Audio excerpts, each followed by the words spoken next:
Arun IPS அவர்கள் லஞ்ச ஒழிப்புத்துறை இயக்குனரா போடப்பட்டது ரொம்ப தப்பு. விஜய் அவர்கள் இதை மறுபரிசீலனை செய்யணும் அப்படின்னு நம்ம பேசியிருந்தோம். அதன் பிறகு யார் இவருக்கு ரெக்கமெண்டேஷன் பண்ணாரு, எதுக்காக இப்ப இவரை கொண்டு வந்து இந்த இடத்துல வச்சிருக்காங்க அப்படிங்கறதுல கொஞ்சம் விசாரணையில இறங்கினா நம்ம சோர்ஸ் சொல்லக்கூடிய தகவல்கள் எல்லாமே வேற லெவல்ல இருக்கு. ஆக்சுவலா உதயநிதியோட கைது தான் டார்கெட். அதற்காக தான் ஆபரேஷன் ப்ளூ ஜெயண்ட், இந்த பேரை ஞாபகம் வச்சுங்க. ஆபரேஷன் ப்ளூ ஜெயண்ட், நீல பூதம். உதயநிதி யாரு? சிகப்பு பூதம். ரெட் ஜெயண்ட்டுக்கு எதிரா ப்ளூ ஜெயண்ட். ஆனா திருமாவளவன் ரெக்கமெண்டேஷன் பண்ணதும் உண்மை.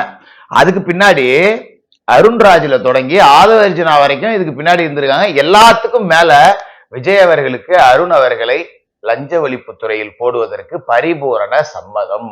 ஏன்னா அருண் அவர்கள் எடுத்த முடிவின்படி தேர்தலுக்கு முன்பே டிவிகே ஜெயிக்கும் அப்படிங்கிறத கணிச்சு குளத்தூர்ல சில வேலைகளை டிவிகேவுக்கு ஆதரவா செஞ்சிருக்காரு. அதிர்ச்சியா இருக்கு, உண்மையிலேயே அதிர்ச்சியா இருக்கு.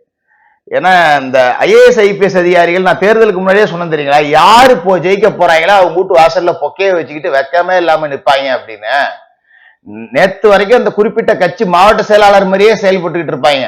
ஆனா ஆட்சி மாறிச்சுன்னா இந்த கட்சி மாவட்ட செயலாளர் ஆயிடுவாங்க. அவ்வளவுதான், வேற ஒண்ணும் கிடையாது. கரவேட்டி கட்டாத கட்சிக்காரர்கள். நேத்து வரைக்கும் திமுக கரவேட்டி, இன்னையில இருந்து டிவிகே கரவேட்டி. பட் இதுக்கு பின்னாடி ஒரு பெரிய சம்பவம் அப்படிங்கிறது இருக்கு. பட் இந்த குன்னம் கலவரத்துல ரெண்டு தரப்புலையுமே கடுமையான மோதல், பயங்கர ஒரு கலவரம். தமிழ்நாட்டுல ஒரு சட்ட ஒழுங்கு சந்தி சிரிச்சிருக்கு அப்படிங்கிற மாதிரி ஒரு பிம்பத்தை உருவாக்குறதுக்காகவே இது மாதிரி கலவரங்கள்லாம் நடக்குதான்னு எனக்கு சந்தேகமா இருக்கு. பட் ஓகே, இந்த ரெண்டு குரூப்பும் அடிச்சுக்கிட்டா எனக்கெல்லாம் சந்தோஷம் தான். ஏன்னா ரெண்டுமே ஒண்ணுக்கு ஒண்ணு குறையாத தீய சக்திகள் அப்படின்னு பாக்குறவன் நானு. ரைட், ஓகே, அதை விட்டுருங்க.